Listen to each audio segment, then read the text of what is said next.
Friends, I have so much to share with you today. I can hardly wait to get started. My cup is full, and the Holy Spirit has a message just for you today. If you're tuning in and you're having a rough grief day, today's episode is for you. If you're a parent of an only child that has left this earth, today's episode's for you. If you're a parent that has surviving children, today's episode is for you. If you're a grieving parent, friend, today it's going to lift your spirits. It's going to give you hope for tomorrow, but most importantly, it's going to give you strength for today, because that's what you need. That's what you need, friend, is strength to live the day you're living. So let's get started. You might want to grab a notebook and a pen for this one. Are you lost in the chaos of grief, struggling to find your way in the darkness? Are you asking yourself, will I ever be able to enjoy life again? Are you wondering where God is right now? Welcome to the Grief Mentor Show. This podcast is a safe place for you. It will shine a light into the shadows, helping you discover that joy and pain can coexist, that you still have purpose, and there is a path to peace. Hello, friend. I'm Teresa Davis. I, too, was lost in the chaos of grief the day my son died. Just like you, I longed for peace in this unfamiliar world. I longed for the weight crushing my chest to be lifted so I could breathe. I clung tightly to the anchor, and it was there that I discovered the tools I needed to navigate life after loss. And I'm ready to help you do the same. If you're ready, I'm holding my hand out to you, friend. Let me show you the way, one step at a time. This past weekend, Tony and I went to Hot Springs, Arkansas to attend a While We're Waiting facilitator retreat. Now, if you're not familiar with While You're Waiting, we're going to talk about it a little bit today, but it is a retreat for grieving parents. And we have locations all over the country. I'll give you the name of the website here in just a minute where you can find a retreat near you, but I want to tell you a little bit about the retreats. So Jill Sullivan and Brad Sullivan are one of the co-founders, along with Janice and Larry Brown. They started the ministry While We're Waiting after they lost their children. Once a year, we have a facilitators retreat. Tony and I, along with another couple, facilitate in Michigan, and there's locations all over the country. So if you are interested in finding a location near you, you can go to whilewe'rewaiting.org. Now, you can look on that page and find a retreat. There is also all of the names of the people who facilitate. Every one of us has a unique child loss story.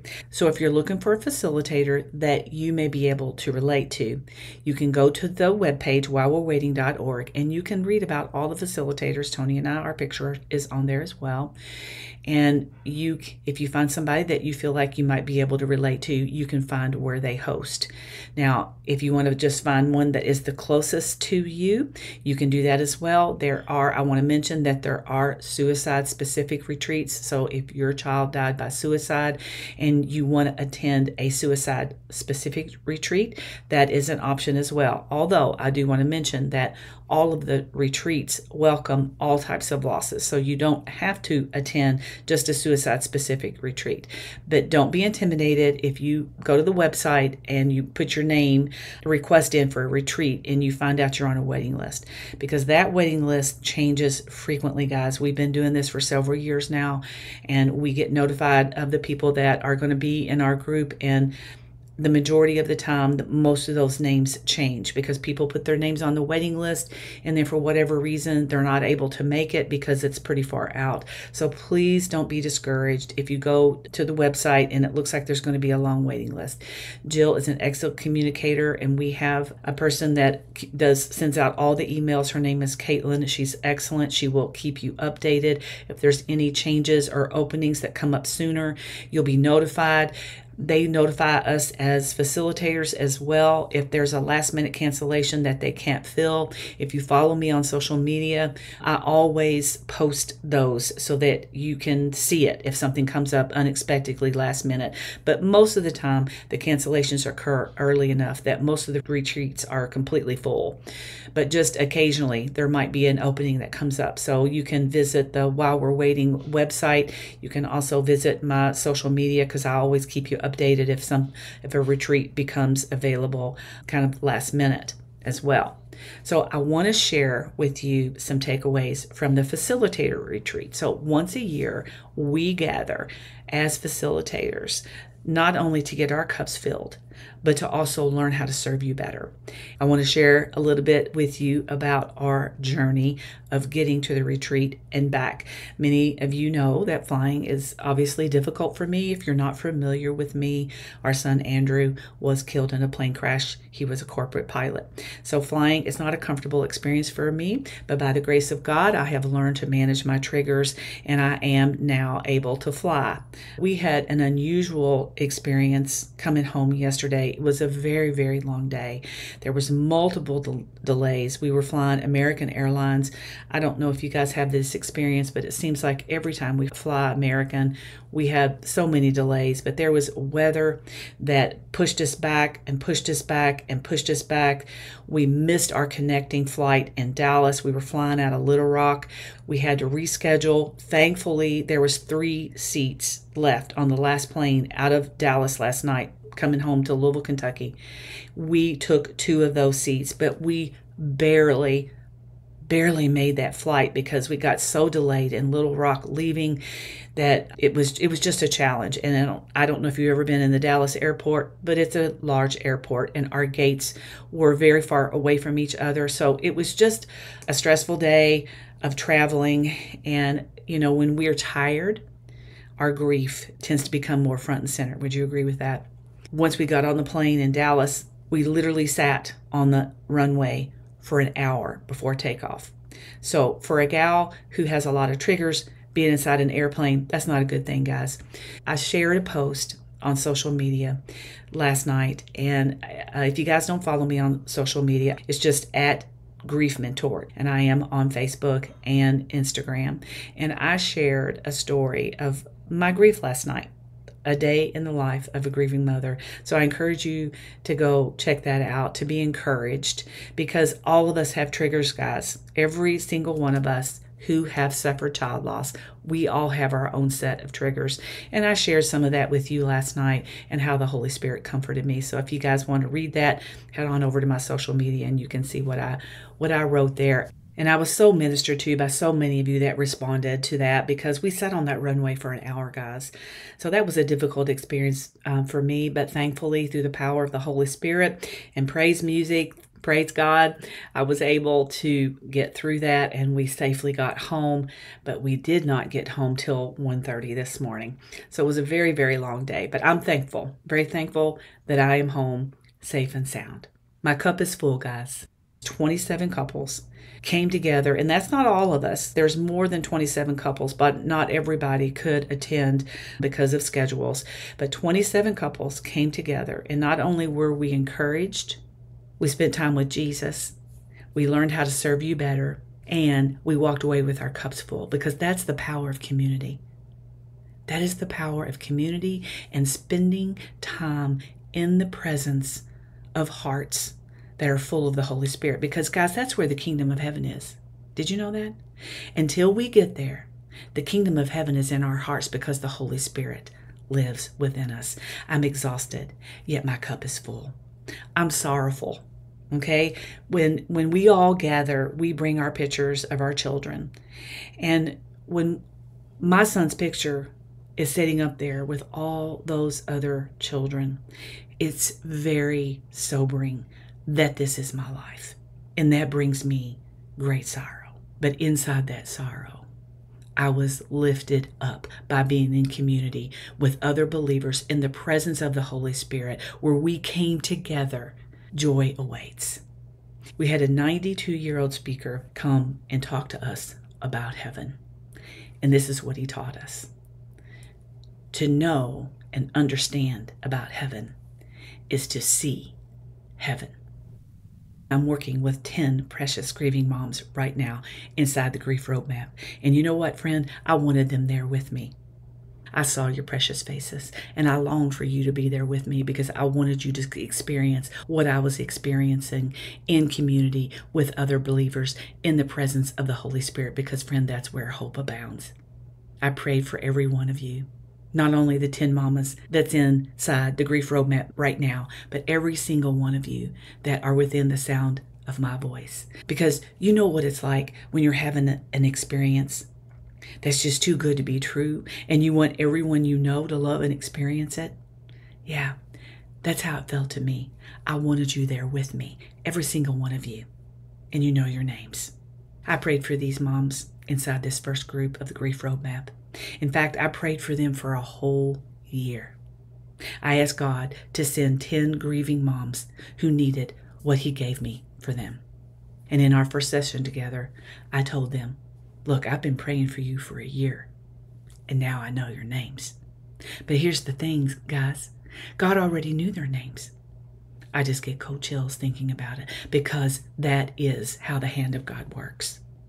Strength comes in community. That is where the presence of the Lord is. That is where we begin to see a glimmer of hope that, yes, we're going to make it. And friend, I want that for you too. I'm already praying for the next 10. The next class starts January 2025, and I have a waiting list on my website. There's already 2 people on that wait list. If you want to be in that next class, friend, get your name on that waiting list. But if you just said to yourself, okay, well, I'll put my name on that wait list, but what about right now? Teresa, what about right now? January is a long way off. Then let's you and me sit down together. Let's work through your first steps to get you on that right track. Go to my website, thegriefmentor.com, click on that coaching page, and book your call. I'm just a click away. I'm waiting right here for you, friend. So let's get started into our main teaching points today, and there are 2. We're starting with only child grief. Angela, this is for you, my friend. A dear friend shared her perspective with us at the retreat, and afterwards she and I had a little Q&A, and I'm going to share her thoughts with you today because she is the mother of an only child who's gone on to heaven. How is only child grief different than grieving a child's death when you have surviving children? That's what we're getting ready to discuss. Now, if you're listening today and this doesn't apply to your grief, don't tune this out, because we need to understand different perspectives of grief. We want others to be sensitive to our specific grief, so we need to learn how to be mindful of others as well. We are in this together, and we need the community of each other. So listen in as we break down what is not helpful for a grieving mom who has lost her only child. The first point is grief groups of any kind can often make parents of only children feel more isolated.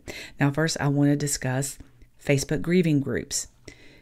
If this is something that has been beneficial for you, please do not stop doing that because of what I'm about to say. However, I did not find Facebook grieving groups helpful for me, just because early in my grief, everything was very triggering for me, and I had not learned to manage my grief triggers at that point at all. And so being inside of a Facebook group, hearing others speak about their grief, using terms, was triggering me to the point to where it was not healthy for me to be there.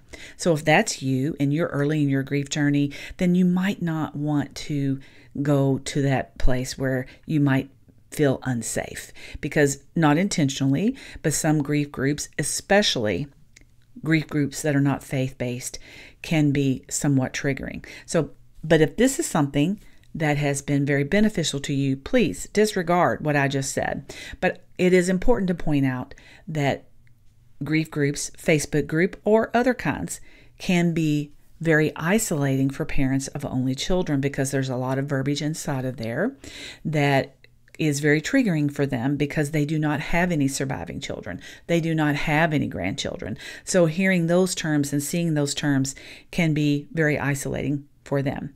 One point that she made is very eye-opening for us, because no one will ever know that you are a mother if you are the mother of a child who's gone on before you. No one will ever know that you're a mother unless you tell them. There is no evidence left on this earth, if you don't have any surviving children walking alongside you, that you were a mother. But friend, let me point something out very clearly. You will always be your child's mother, whether they're walking beside you or not. Death does not remove the fact that they are your child and forever will be, not only in this life, but the one to come. Parents who are grieving the loss of their only child often feel like they really don't fit in anywhere. It's very difficult for them to be in social settings, especially as you become more mature in age, where people are talking about their surviving children or any children that they may have or grandchildren. So it just creates a situation socially where they tend to want to isolate more and more, because being out socially is also very triggering as well. Making comments about surviving children and grandchildren keeping you going is very difficult for a parent that has lost an only child. It is very isolating because they don't have that support system in their life. Living as a childless parent, that's her words, not mine. Living as a childless parent is very difficult because there are no more Mother's Days. There are no more Father's Days. There is no one to remember or acknowledge your role as a mother or a father. So let that sink in a minute. One of the topics that she spoke about was the fact that as she ages, she has begun to realize that there is not going to be anybody at the end of her life to take care of her. There will never be grandchildren if the child they lost did not have children. So there's an end of a legacy that is very difficult to overcome and very challenging, especially when you're with other people who are talking about surviving children and talking about their grandchildren. There's no one to share special days and holidays with. So the meaning of those days have been stripped away in a way that is very deep and lonely.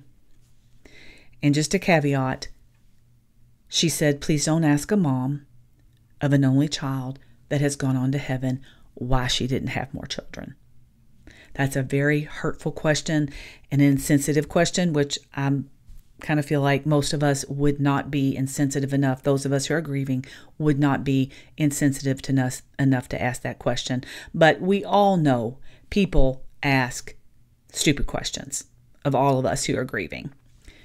Processing loss of an only child has its own painful journey, as we've outlined above.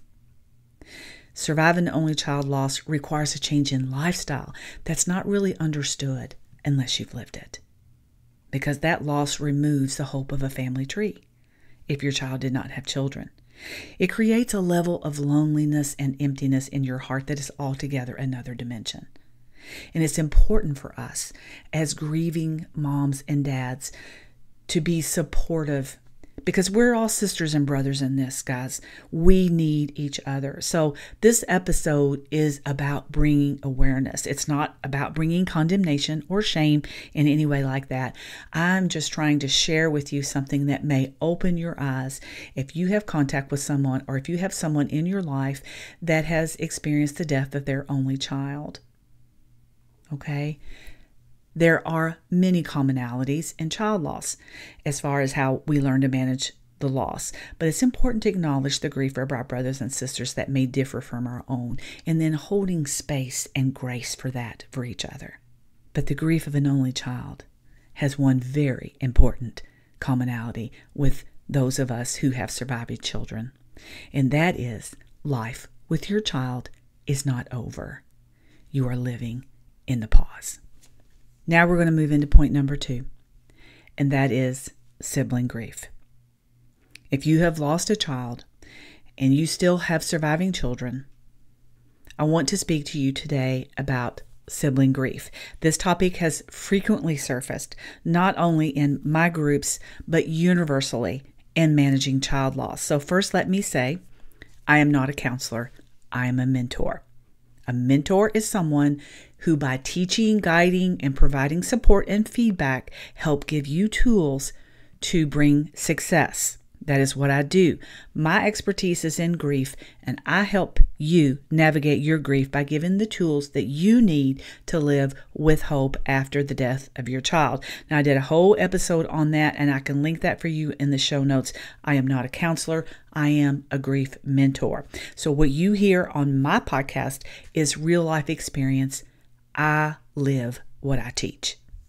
So what I'm about to share with you is a real life experience of a young woman who was 13 years old when her sister died. I'm not giving you advice on how to manage sibling grief inside of your home. I'm simply sharing an experience with you that will allow you to see inside the heart and mind of a 13-year-old. It's important to point out that everyone's grief is different as adults, and that applies to children as well. You can listen and learn and hopefully gain some insights that'll be useful for you in managing sibling grief in your home. Do not consider this as advice or recommendations. It is simply knowledge that I'm sharing with you. At our retreat, one of the speakers was the surviving daughter of Jill and Brad Sullivan. They are the co-founders of While We're Waiting, along with Janice and Larry Brown.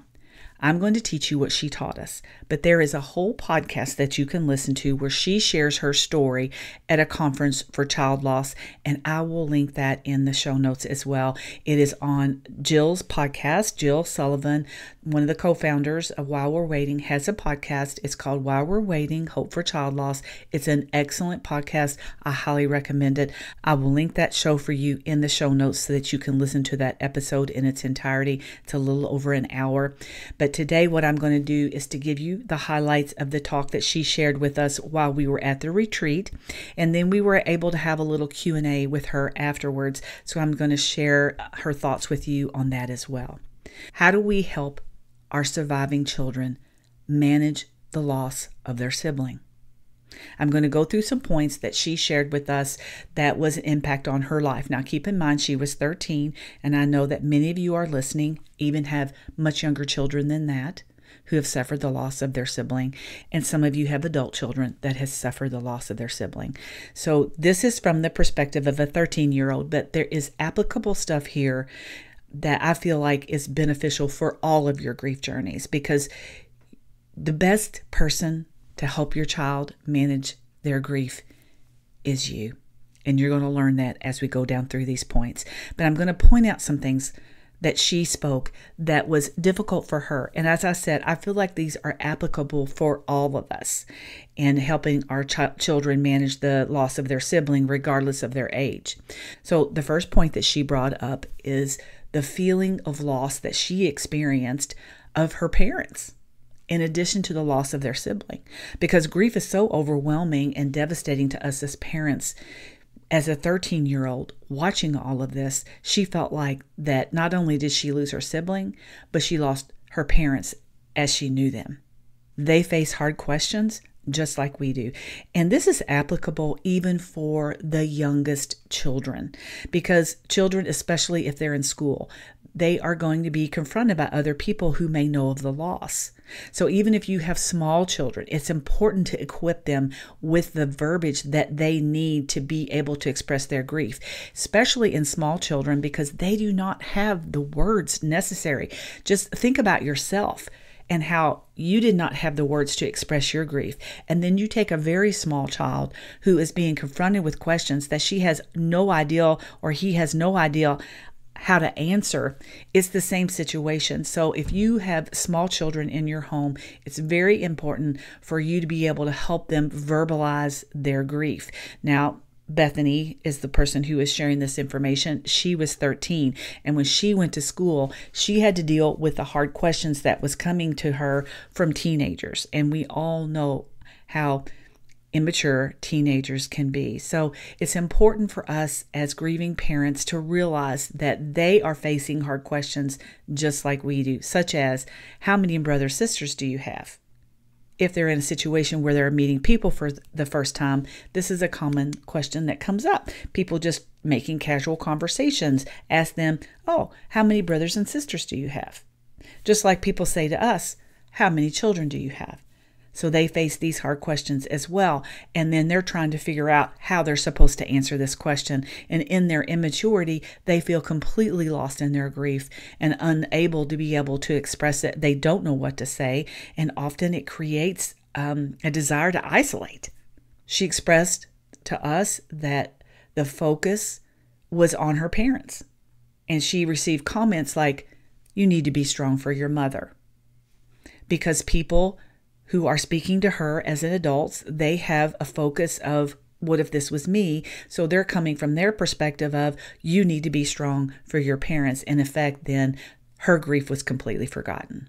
So as grieving parents with surviving children, regardless of the age, we need to be in a position, even though I understand how devastating our grief is to us, but we need to be in a position to where we acknowledge the grief that they are experiencing as well.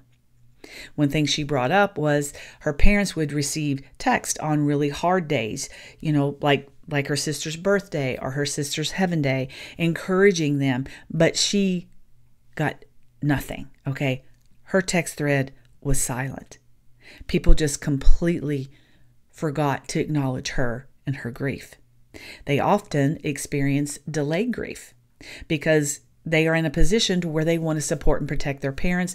Now, this is more applicable for older children, but I want you to be aware, even if you have small children, children in general feel this desire to protect their parents. Even small children feel that desire. So if you have small children in your home, and I want to preface this with, I am not a counselor. I want to repeat that. I'm a mentor.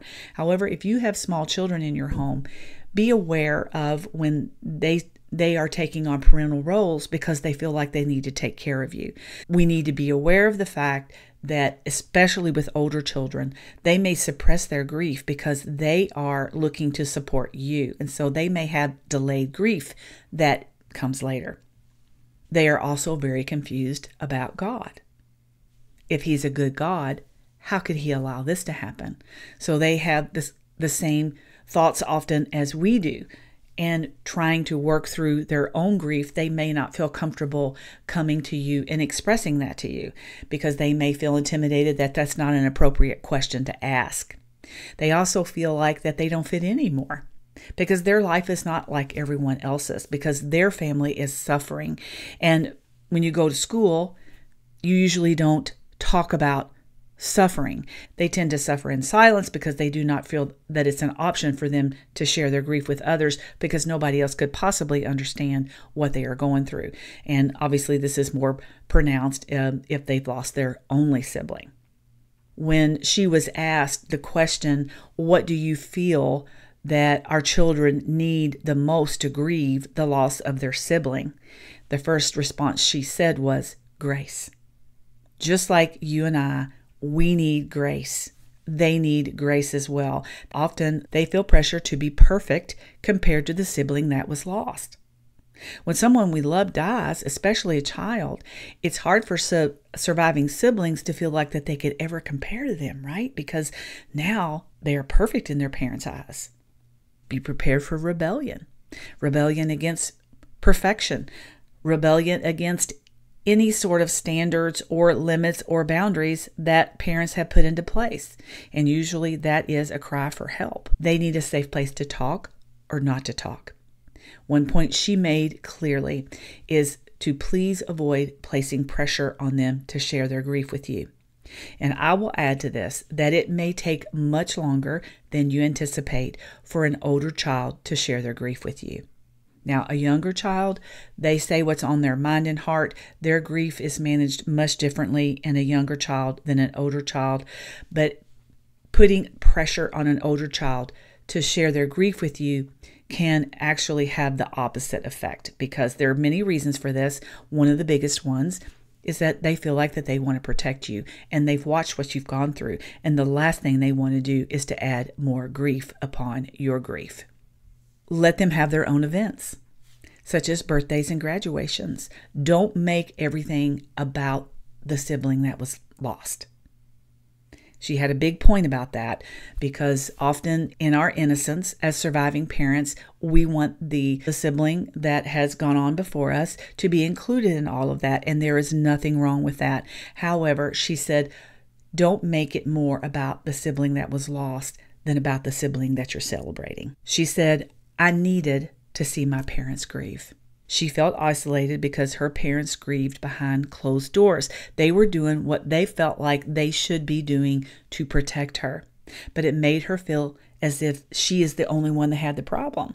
And this resulted in her not having a voice for her grief, but also led to problems at school because she would be up all night crying in her room, and then she would fall asleep at school. Siblings also grieve what could have been, especially if the sibling that was lost is the only sibling. They grieve what could have been and now is not. They need to be seen and heard. So how do you do that as parents? Number one, you need to validate their grief. Let them know this is normal. It's okay to cry. It's okay to have bad days. It's okay to just not feel like doing anything. It's okay. As an adult, they need us to acknowledge when situations without a sibling is difficult for them, such as not having their sibling at their birthday, not having a sibling to celebrate holidays with, or being excluded or left out of things. Pictures of siblings. If you don't have a sibling anymore, there will never be another picture of you and your sibling. Let them know, I see you and I know how hard this is for you. Don't make it all about your grief as a parent. Those were her words. Sibling grief groups for grief are just kind of like parental groups. They can be quite hopeless. So her point was, don't force your child to participate in a sibling group that they want no part of. If you are the only surviving sibling, there is pressure that you will be the only one to care for your parents. There is now no one to share that with, not only in sharing the life with your parents, but as far as having nieces and nephews. If your only sibling died before they were able to have children, then that means that you will no longer have the opportunity to be an aunt or an uncle. It means that when you have children, your children are going to grow up without cousins. One point she made was, please include your surviving children when you speak about your grief as parents. This is her quote. I went through it too.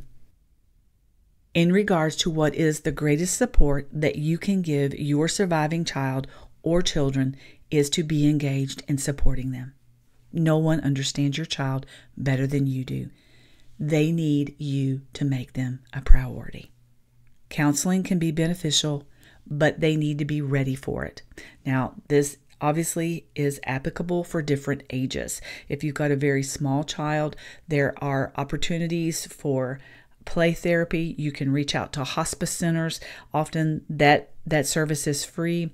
There was a service brought up during our meeting called Good Morning, MOURING, which is offered by pediatric hospitals. There are some available resources there, but the main support that a surviving child needs is the engagement and the support and the recognition of their own parents. Grieving as a family is a challenge because you don't want your family to be fractured in a way that's not easily recovered from. Now, I need you to listen very closely. You are not perfect as a parent, and you never will be because you're human. Don't listen to today's podcast and walk away with a 100-pound bag of guilt on your back about all the things that you've perceived that you've done wrong. Okay, the purpose of today's episode is to bring awareness. One of the things that Bethany said that you could say to your surviving children that makes them feel validated, seen, heard, and loved is, had it been you, I would have been just as sad. What you learned today is a gift. Look at it that way. Teresa brought me a gift today. She helped me see how I can better parent my child through this awful time in our life as a family. So maybe you've made some mistakes. Thank God that now you have the chance to make it better.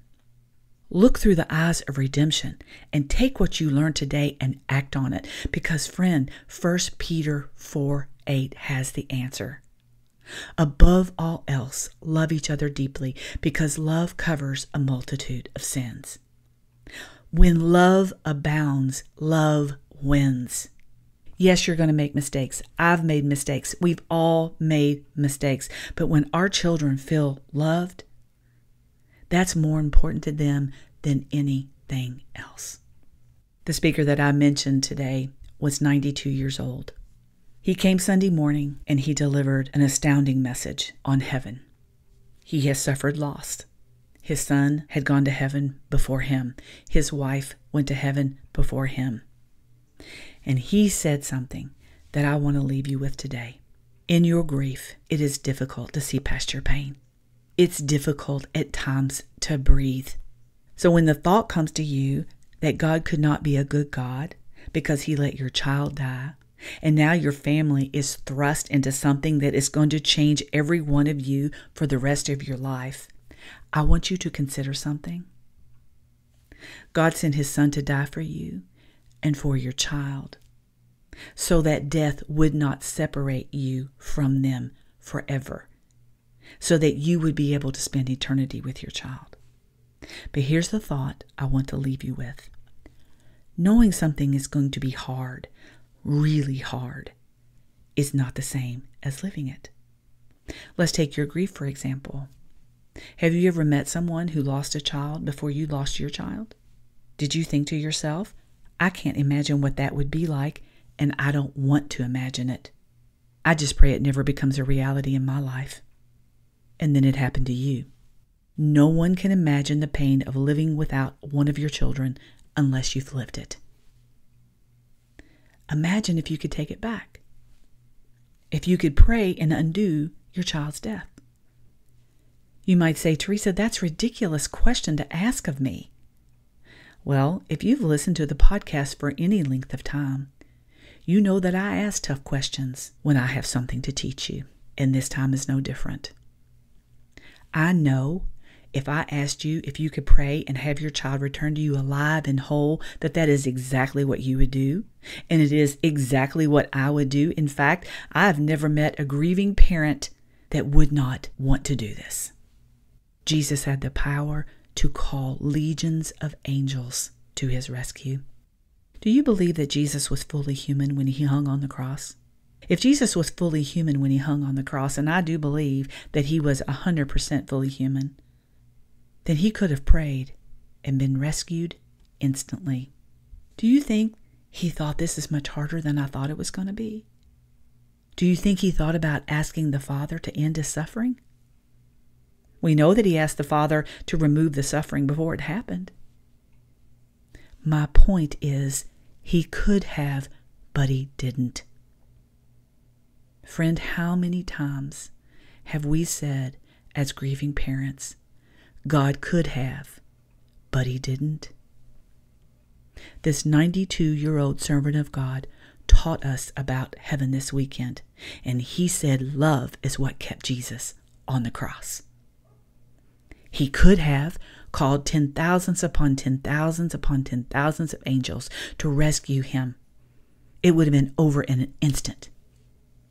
But he didn't, because his love for you and for your child and for my child kept him on the cross. That's how much he loves you, friend. I heard a song last night while I was sitting on the runway. That's what I do.